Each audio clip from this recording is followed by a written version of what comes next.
Okay, so our last trend, everybody, is something known as electronegativity, okay? Once again, recognize the similarity of these things, but also they're obviously different trends, so you gotta understand the difference between them. Electronegativity is the ability of an atom in a molecule to attract electrons to itself. So one difference here is we're not removing the electron. It's just pulling on it. So the difference is electronegativity deals with bonds where the electrons are being shared. So there's two types of bonds in chemistry. There's three types. The third one we're going to put aside for now. Okay, two main types. Okay, there's bonds where electrons are transferred, where someone gives its electrons away to the other one. Then there's other bonds where the electrons are shared between them, and that's what electronegativity deals with. So, for example, let's say I have an atom here, so here's its nucleus. Okay, there's its rings of electrons. Okay, when it bonds with another atom in a shared type of way, their orbitals overlap with each other and they share the electron between them. So when we're talking about this force of electronegativity, it's the tug of war on this shared electron. How strongly does each atom pull on the shared electron? The one with the higher electronegativity is pulling harder than the other one. It's not taking it away though. It's not pulling that hard. But what it does is it does cause certain things to happen, which we'll learn about eventually. Okay, so that's what electronegativity is. It's the force at which an atom pulls on a shared electron. Okay, now here is our general trend. Okay, so generally speaking, let's go left to right. Excuse me, as I go left to right on the periodic table, tell me your prediction. Do you think electronegativity increases or decreases, generally speaking? Yeah, Carly. I think it increases because elements on the left want to give their electrons away so that they can have full, like they can go to the next full electron. And on the right, they're like closer to filling it, so they want more electrons.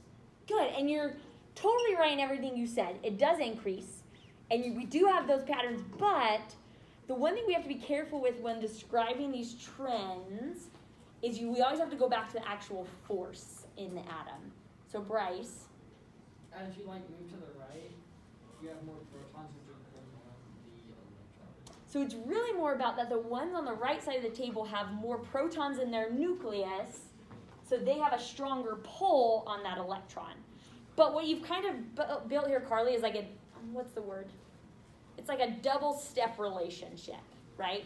So these ones have a high electronegativity because they have a stronger nuclear force, and we see a pattern where they're the ones that never give up their electrons, right? They're the ones always wanting to get one more.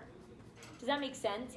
So it's not like you can directly connect it, but it is connected to it. So yeah, great connection. Have a smiley face, both of you. Okay? All right? Up and down, show me your vote. So point up if you think it increases. Point down if you think it decreases. As I go down a group, I guess is what it's asking.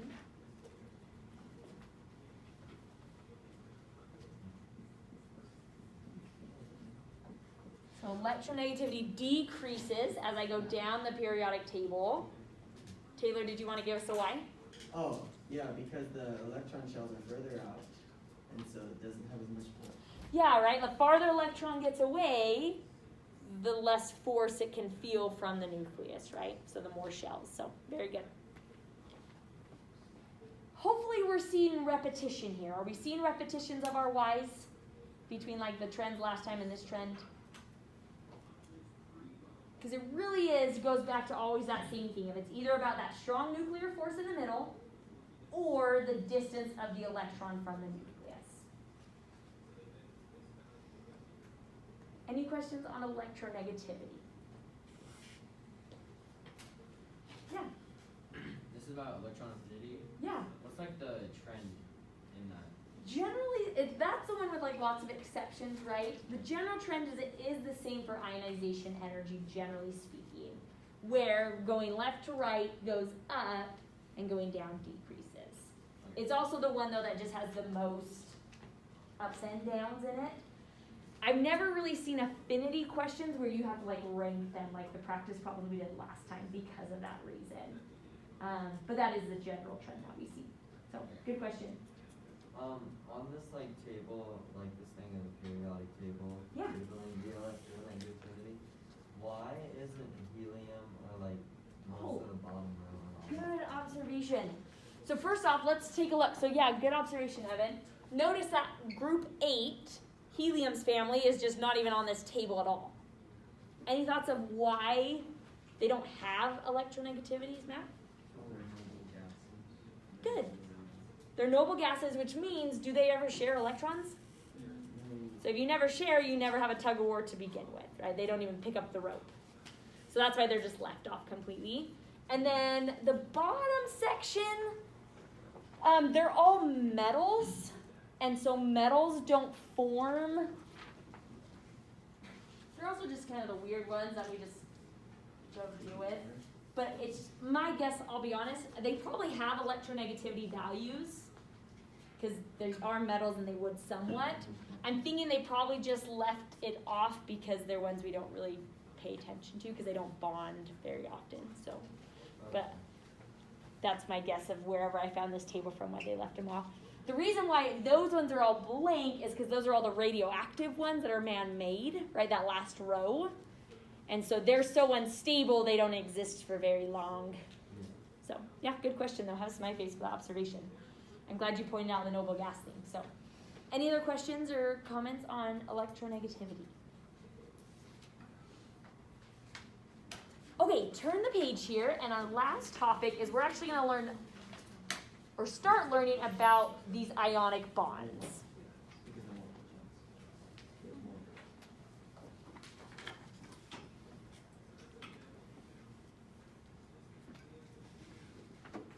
Okay, for a smiley face, everyone can unlearn. Don't say it out loud. Just show me on your fingers, but keep your vote like under your chin so like other people can't see it as easily. Okay, show me on your fingers how many valence electrons does calcium have? Let's see if we can remember how to find this. Show me your vote on your fingers. If you don't know, that's okay. That's why I'm asking.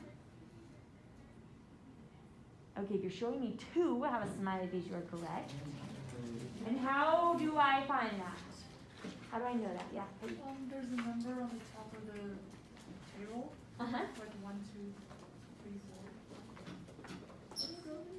Good. So she's going by the columns, but what one do we skip? Like, technically these ones don't have 13 valence electrons. How many do they have? 3.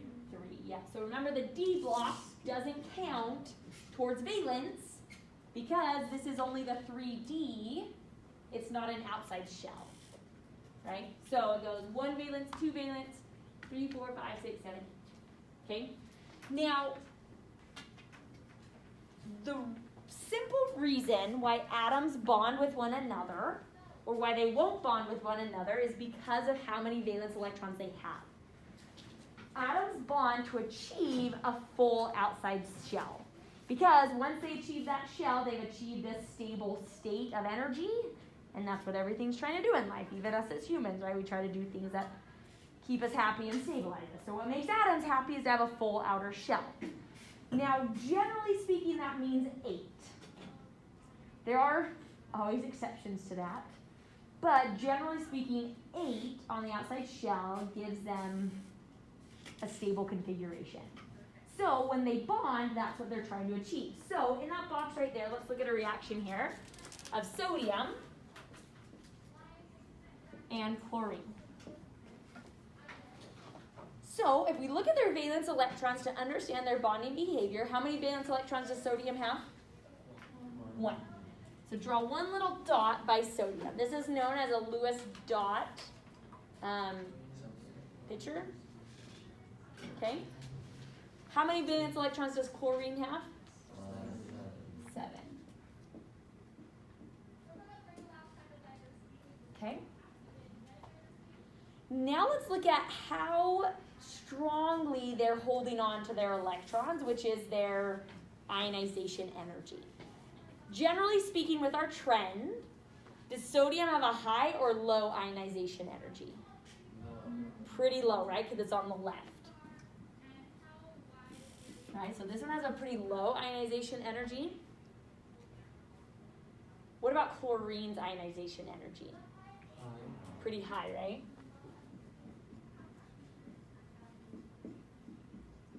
right? IE for ionization energy, by the way. Okay? Which means this one is pretty willing to give up that electron. This one's not going to give up any. Another trend we can look at is their affinity. Relatively speaking, sodium has a pretty high electron affinity. Electron affinity is about giving them up, right? And then chlorine has a pretty low electron affinity. Which means what's going to happen when these two come in contact with each other is chlorine is going to pull that electron towards itself to get its 8. Now, why is sodium okay with giving up its 1 electron? How does it have a full shell, Taylor, if it gave one away? Because it lost a shell, so its other shells are full. Perfect, yeah. Remember, atoms are like onions, right? If I peel away one layer, there's another layer underneath, and that layer is always perfect. So by doing this, they're both satisfied. They've achieved their full shell. Now, what happens, though, to an atom that loses an electron? It becomes positively charged. Yes. What happens to an atom that gains electrons? What do positive and negative things do? Stick together, and that's the ionic bond. The ionic bond is formed from a positive and negative piece stuck together. It's literally little tiny, tiny, tiny, tiny magnets. That's what it is. That's what a salt crystal is. A salt crystal is little tiny, tiny magnets stuck together. Okay? That's what an ionic bond is. Ionic bonds, and if you think of the name, once again, ionic, is because you have positive and negative ions, right? Remember, we have cations and then an anion linked together. Okay, so it's because of the low ionization energy and the high electron affinity.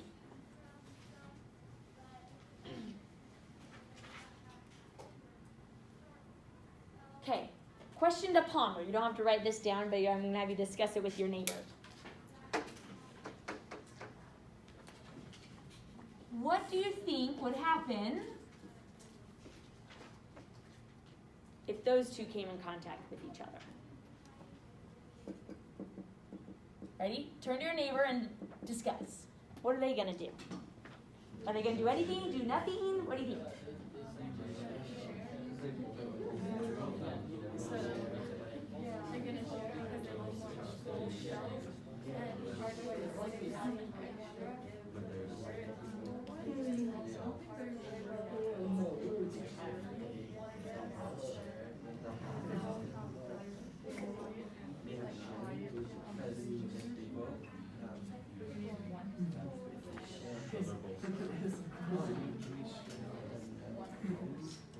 Okay.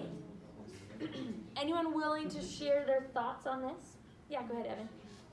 I think they would both share one of their electrons because they both have the same pull, so it would just equal out. Yeah, because neither of them, right, they have high ionization energy. They're not going to give up their electron. Let alone if one of them gives it up, is the other one satisfied? No. No. And it never happens in chemistry where one is happy and the other's not. The reaction just won't happen unless they both get stable. So what happens is when things have high ionization energies, or they're both on that far side of the table, we get a totally different type of bond known as a covalent bond, which is the shared type. So get out your periodic table with the one you can color on for me. And we're going to kind of distinguish an important line here.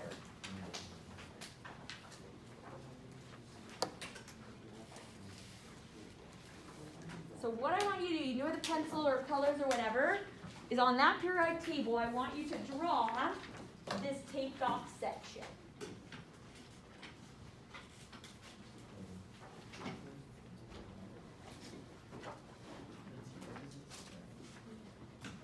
Okay, and I can pass out. One thing, you could like color those boxes a different color or just outline it like mine is. Does anyone want some colored pencils? Oh, yeah.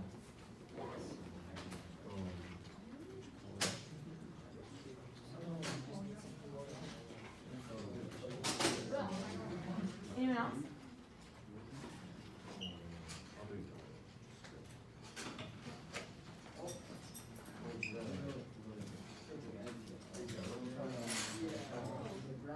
That was my mistake. I put it upside down. I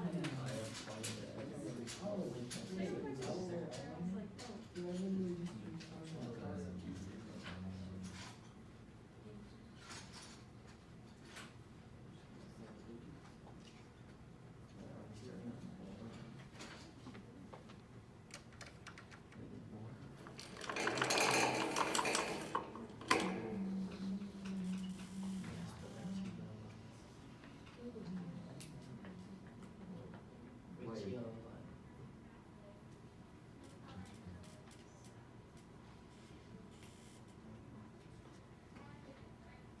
There they are. Oh, so we color the inside, like just those ones? Like, yes. Okay, I understand. Yes. I don't know what your question was, but I'm glad I got answered.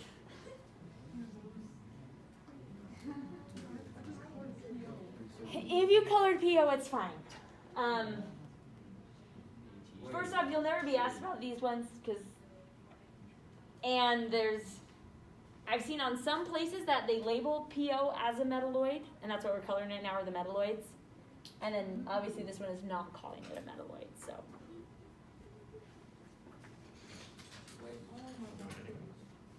So if you already colored it, it's fine. It's totally fine.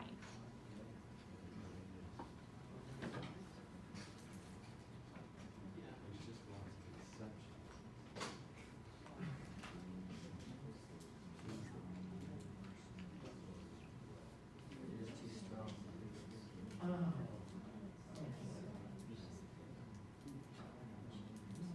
Okay, so while we're finishing coloring that in, okay, so what we get here, oh, let me get that highlighted again just so as we talk about them.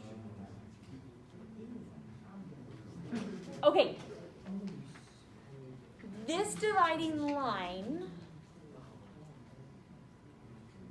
is where we find the transition between elements that give up electrons and only give up electrons versus elements that take electrons due to that the ionization energy difference. So everything to the left of this little staircase is classified as a metal in terms of what it is, and metals give up their electrons when they bond. Okay?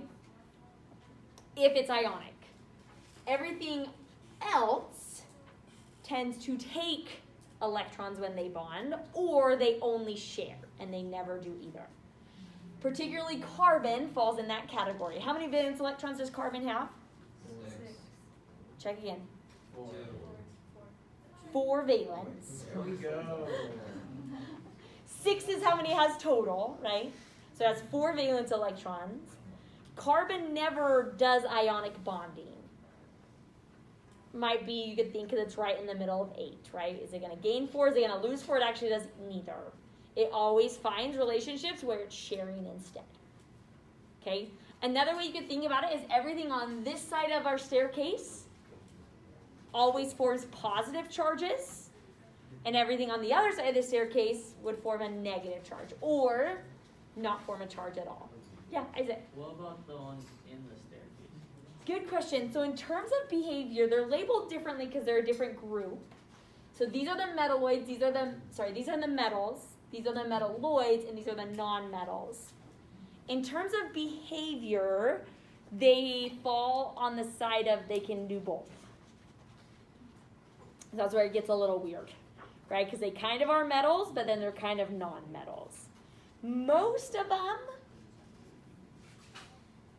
for like charges, do negative charges. Or a lot of them, same thing, they just form ionic bonds. Covalent bonds, and they only share. So, and we'll kind of talk a lot more about this as we go. That's kind of the general pattern.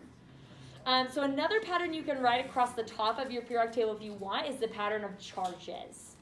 Now, once again, I wouldn't just memorize this pattern, because really if you just think about it, it should make sense, but sometimes it's helpful just to see it laid out. So everything in this column has how many valence electrons? 1. So if they form an ionic bond, they're always going to form a +1 charge. Always. Okay? Everything in this column is always going to form a +2 charge because they have 2 valence electrons. This column generally would form a +3 charge. Okay, now that's once again, we're kind of with Isaac brought up, boron doesn't. Boron doesn't do ionic bonding. It only does covalent bonding. But aluminum has a +3 charge. Okay? This column we just skip because it's the middle, right? And they don't really do either. But then it flips. How many valence electrons does this group have? 5. So now, instead of giving, they're going to gain. So there'd be -3, -2, -1. So kind of for charges, we see +1, +2, +3, -3, -2, -1. And then, of course, do these ones form charges? Nope, because they don't give or take, right? They don't really bond at all, mostly. So, okay. Good on that for now. Let's do this for a smiley face, just to check. Show me on your fingers. You're going to show me 2 signs, ready? So like you're going to show me the charge of an element I tell you. So to show me, you got to show me what sign and then the number. So you're going to go like +2 or -2. That makes sense? So don't just show me a number, you got to show me the charge that goes with it. Okay? So let's do show me the charge of bromine. What charge would bromine have?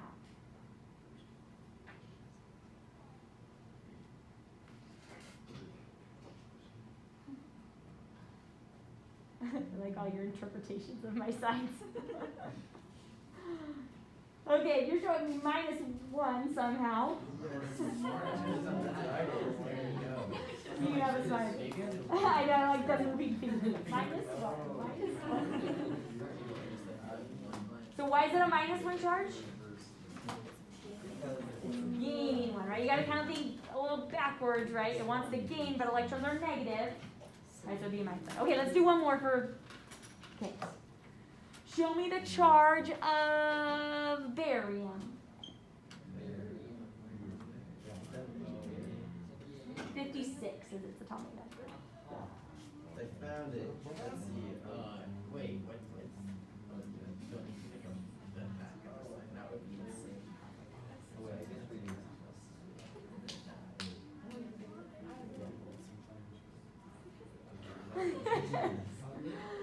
Okay, if you're showing me a +2, you are correct. I think we all got there. So, there you go. Okay, let's talk more about this charges. Okay? So, what we want to connect here, okay, writing charges, writing valence electrons, that's a symbolic thing. What's cool though is these charges result in a really interesting molecular formula or molecular structure for ionic substances. So all ionic substances have a structure like this at the molecular level. So if we could get a microscope and zoom into salt, into a crystal of salt, a grain of salt, this is what you'd see. Because we're dealing with a bunch of positive and negative magnets, And so they line up accordingly. So in this picture, the green is the sodium, the purple is the chlorine, and because they're all positive, negative, right, you get this giant magnetic structure.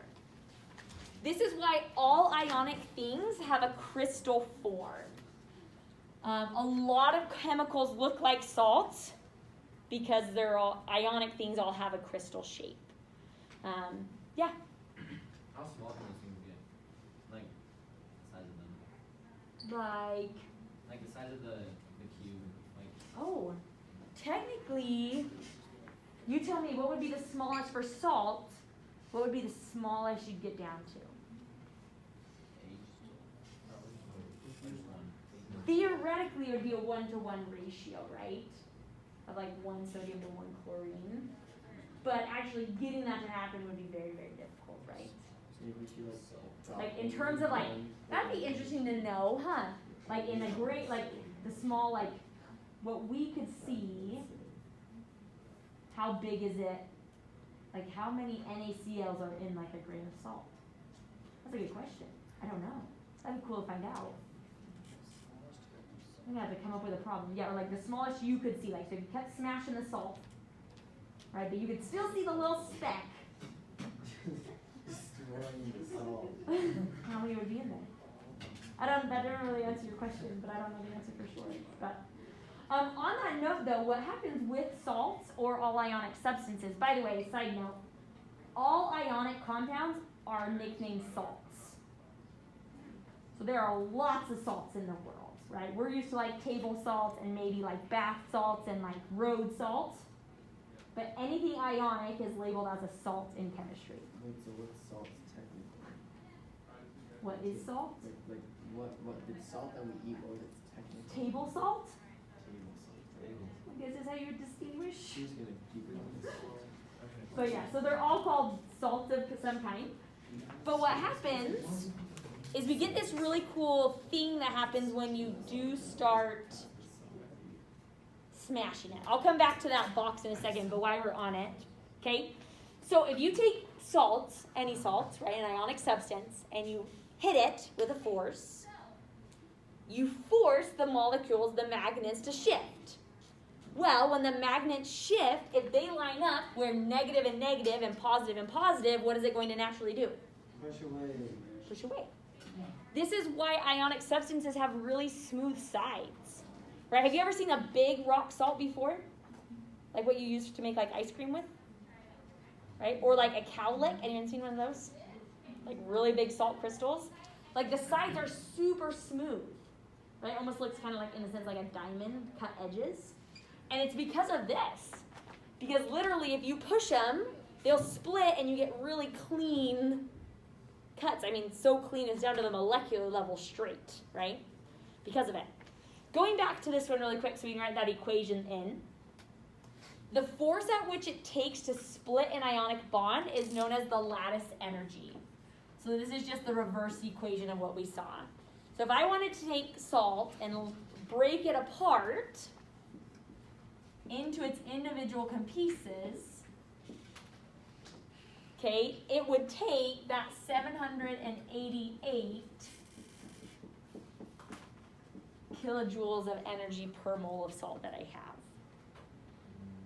Which means you'd have to put that much energy in to breaking it apart. Or the other way you can think about it is the higher the lattice energy, the stronger the bond.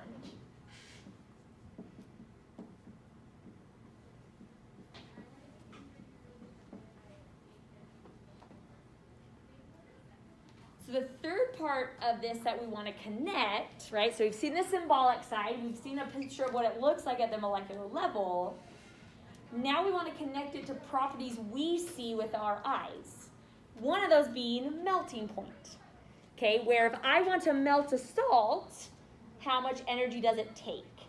Now literally to melt salt, the reason why it's so high is you're breaking the magnet apart. But the pattern we want to notice is why it takes more energy for some than it does for others. So let's take a look at, did everyone get those ones filled in? I'm just going to pull up a data table that's on your paper here. Let's look at some data of melting points, okay? Let's start with these first, we'll do these first two because I can't reach the top one. So we have potassium bromide and sodium bromide, and we're comparing their boiling points. My question is why does sodium bromide have a higher boiling point than potassium bromide? Very similar, both ionic, both have bromine. Question is, why is it higher? Now here's my first thing I would say to myself in answering a question like this. And I would say, well, a higher boiling point higher melting point means what? It becomes liquid. True. There we go. Okay. But what does it mean in comparison? If this one is higher than this one, what must that mean at the molecular level? Carly?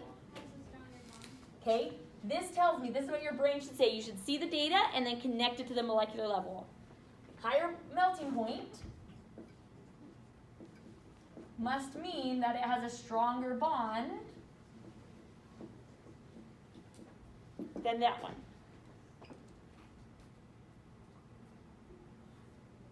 But that's not your answer yet. If you just wrote that, you wouldn't get any points. You got to get to the why. Why does this have a stronger bond than that one?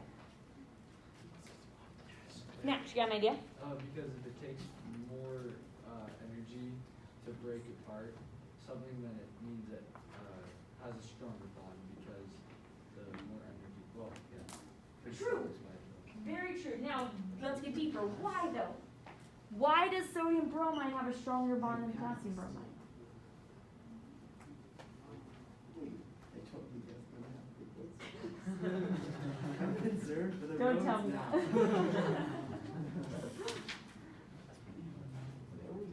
that. Okay, let's take what Max said and dive a little bit deeper. Okay, going back to what do ionic things look like at the molecular level? Cube things, and they're, what are the little pieces? Magnets. Okay, keep going. So that must mean these have stronger magnets than those ones.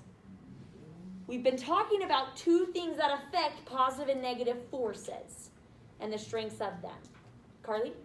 The amount of protons in the nucleus and the distance between the. Very good. So force is affected by distance and magnitude.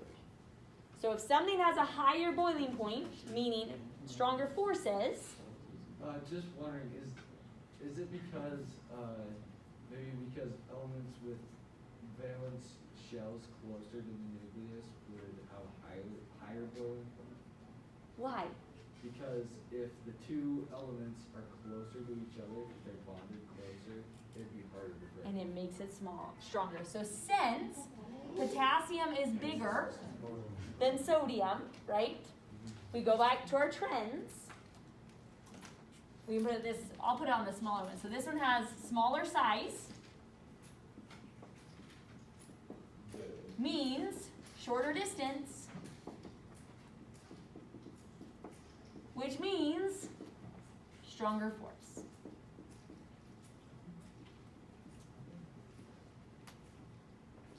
Carly, Max have a smiley face for helping us get there. Questions on that conclusion? Once again, we gotta learn to get down to the whys of things, right? Not on the surface of the patterns, but like the why of what's causing it. Okay? Okay, with your table buddy, come up with a why of why is magnesium oxide so much higher than sodium chloride. Ready, set, go.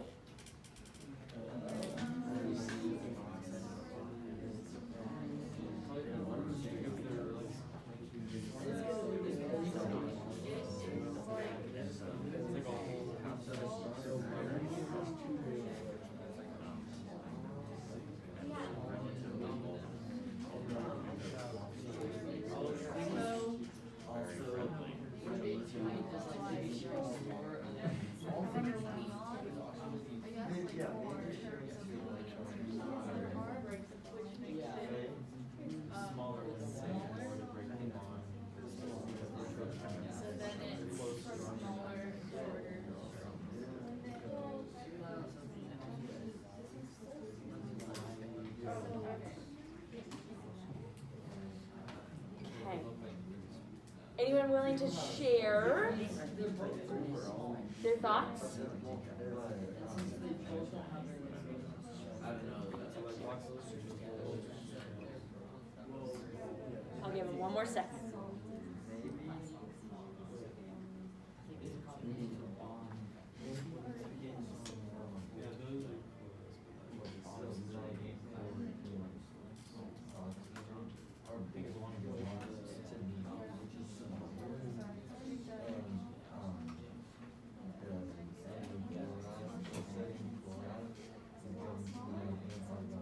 Okay, everyone listen up. Zach's gonna give us his and Scotty's hypothesis. Go. So we said that we had two reasons. Okay. Because they're sharing or taking away 2 electrons, so that could be one of them, and they're also like really small. Perfect.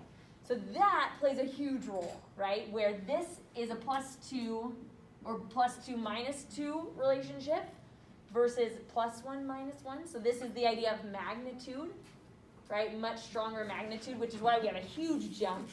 But then we also have these two between sodium and magnesium. Is that a huge difference in size? No. Not really, but between chlorine and oxygen, is there? Because it's a whole difference, right? So if you said magnitude, you can have one smiley face. If you also talk about distance, you can have a second smiley face as well. Questions on that? Of the why?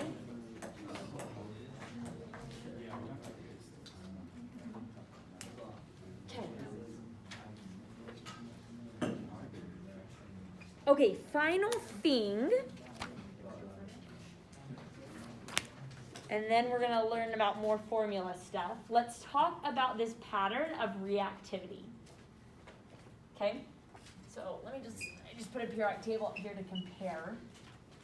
So reactivity is all about how, reactive something is in the sense of its bonding. Is it really prone to bond and will it bond easily? Or is it very resistant to bonding? The difference with this trend is it's not a one-way arrow situation. It splits at that staircase line. On the metal side, which metal would be very willing to give up its electron really easily?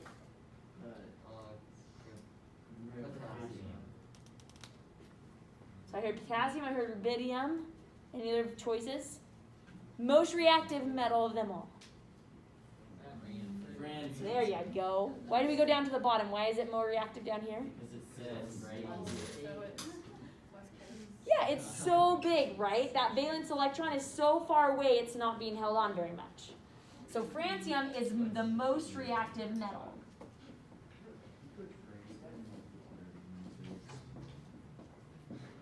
Hold that question for 2 minutes, Matt. We'll address it. Okay? On the non-metal side, though, which non-metal is really good at pulling electrons towards itself? Good. Yes.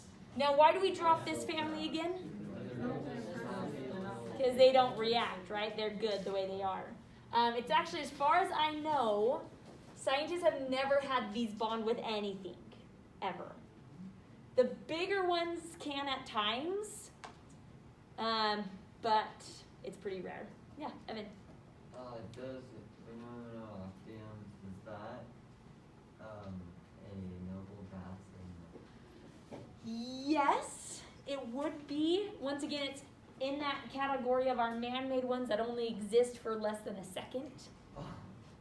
So we don't have much information about them, but based off the trends and stuff, yeah, it should be a noble gas. So that's an interesting thing, is there's a difference between reactivity and then nuclear stability. Its reactivity, it wouldn't be very reactive, but its nucleus, as scientists have made it so far, is very unstable, so it just decays and disappears. So, yeah, good question though.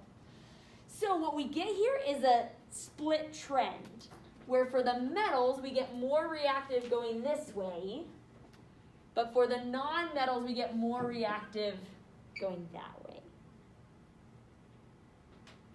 That kind of makes sense? Based off their ability to lose or to gain electrons. Which means these elements here in the middle section are fairly unreactive. This is why, like gold, right? Gold doesn't rust as easily, right, as a lot of other metals do, is because it's not very reactive with the oxygen in the air compared to other ones. So, questions on that? Okay. We're going to do, because I think it'll be easier for time-wise, we're going to come back to that table in a second, because we're going to do a demonstration that goes along with it. What we're going to do to show you so you can have a visual of it is we're going to compare the reactivity of the group 1 elements, so these 5.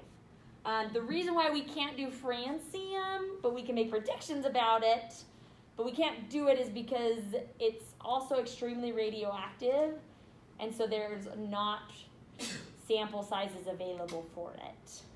And it has a half-life of like less than 5 seconds, which means pretty much as soon as it's created, it's gone.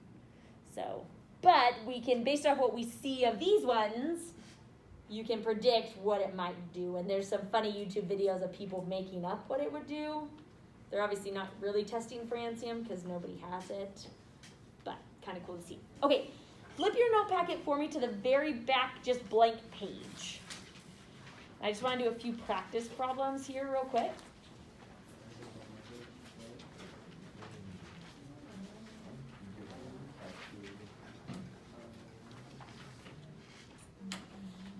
Okay, so what we're going to practice today is this idea of writing out compounds for ionic substances. And then next time we'll learn how to name them. So what we want to be able to do is, given 2 elements, is be able to write the formula that would result when they bond with each other.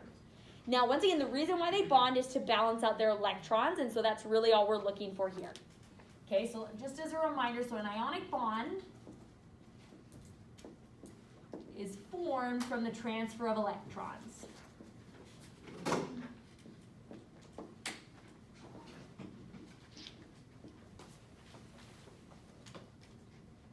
That's what causes an ionic bond, is the transfer of electrons. It always results in a cation and anion. Once again, our positive and negative links. The cation is always a metal, and the anion is always a non-metal.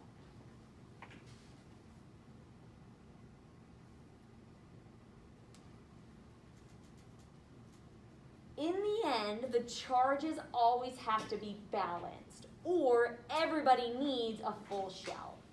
If they don't have a full shell, they're not going to bond, they just stay the way they are. Okay? So that's kind of what we're looking for here, is the balance of the charges. Or valence electrons.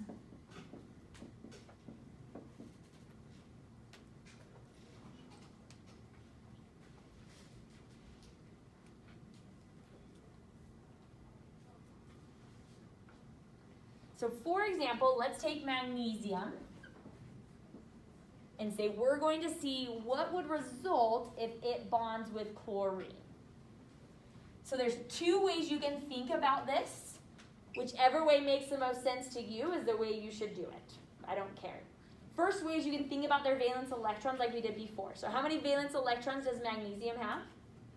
2. Good, so I'm going to draw 2 dots on magnesium. How many valence electrons does chlorine have? 7. So the question is, how many magnesiums and how many chlorines do you need so they can both be satisfied? Isaac? 2 chlorine, 1 magnesium. Very good, because if we give 1 here, that would satisfy, right? So we need a second chlorine to make it balanced. So your formula is MgCl2. you need 2 chlorines to every 1 magnesium. Yeah, Zach? Do you have to write like their positive, negative thing on top? Good question. No, because we're writing it as a whole, the whole thing is actually neutral. Individually they're charged, but once we bring them together, we don't write the charges anymore. So, good question. I left them on that one we did earlier just to show like the bond formation. But for compounds, we leave them neutral. So, good question. On that same note, another way you could think about this is you could think about their charges. And say, okay, what charge is magnesium going to form? +2. Chlorine is going to form a -1. And so to make it be 0, I'm going to need 2 of these and 1 of those. So you can kind of think about it as the valence electrons are moving, or you can think about it as the charges have to be balanced. Questions on that? Okay, try these 2 practice problems with your table buddy. So I want you to write the formula when these 2 things bond with each other. So let's do lithium and nitrogen and aluminum and oxygen. You can talk to your table buddy. Unless you're sick of them, you don't have to.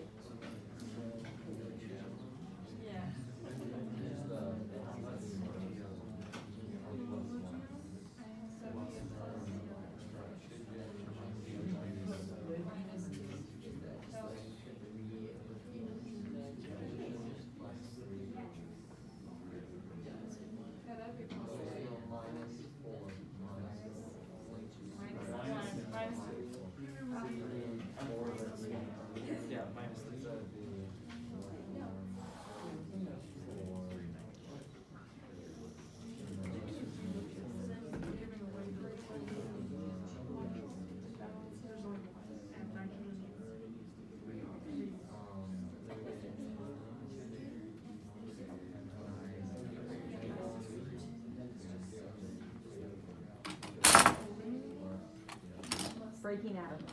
Yeah. Set your pencil down when you're done. So they're just balanced.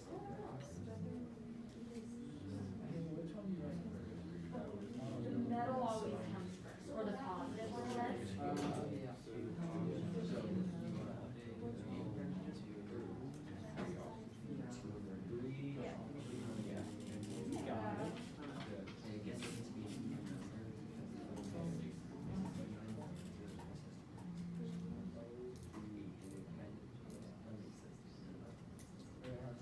You think of it, Judy, and what he's saying is, so this one wants to give away 3, right? This one wants to give 2 more.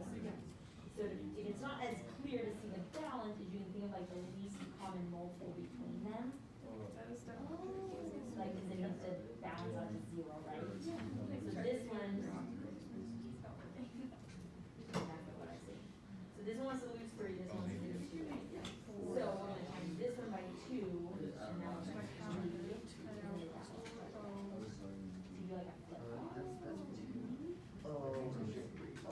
Does that make sense? So like it should be Al2, in a sense, because this one, if I do 3 times 2, that gives me 6. And so then the holes match the bills. Does that help a little bit? When it's not like, some of them it's like really clear to see, and then others are a little trickier. Okay, looking pretty good.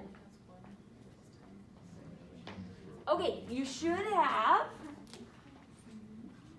Li3N. If you didn't do this, it's fine, but I forgot to mention it. You always write the metal first or the positive one first. So it wouldn't be NLi3. If you wrote NLi3, you can still have your smiley face because you got the right ratio. But just for future reference, you always write the positive first. Okay, and then this one, you should have Al2O3. Questions?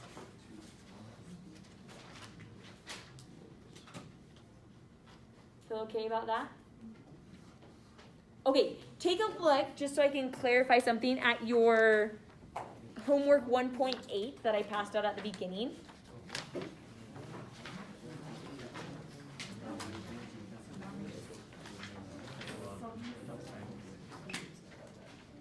I want you to do some of this so that we can see if we have questions for next time. But I'm not going to teach you naming today for time's sake. So of this homework 1.8, anywhere where it's a formula, do those problems. If it's asking you for the name, you can skip it for now. Does that make sense? So like you do this top box, some of that box, and then the bottom boxes as well. Some of them you might get stuck on, so just skip those, because there is one thing we still need to talk about with this table on the front. But most of it you should be able to do. So, any questions with balancing charges? Okay, one last thing, and then we'll go into the lab to show you our demo. Can someone remind us, we gotta rewind our brains here, what's an empirical formula? What is it, Evan? It's the ratio of the actual formula. It's a ratio of the, say that again? It's the ratio of the, what's the one? You good. Formula. It's like the ratio of one. Good. So it's always the simplest ratio there is, right? So an empirical formula is the simplest ratio of these subscripts. What's the difference between that and the molecular formula? Max? The molecular formula is how it actually bonds. Yeah, like what it actually is, right? For ionic substances, the molecular always is the empirical.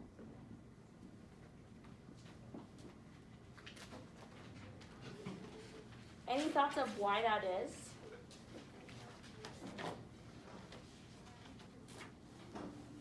Why it's always the same? What causes an ionic bond? Positive and negative charge. Yeah, right? And the movement of their electrons. Is there any other option to satisfy this ratio? But would that actually be bonding in like that way, or is that going to just mean a whole nother set of them? Yeah, that would just be two. Does that make sense? Like writing this isn't a thing because it really would just be two of those.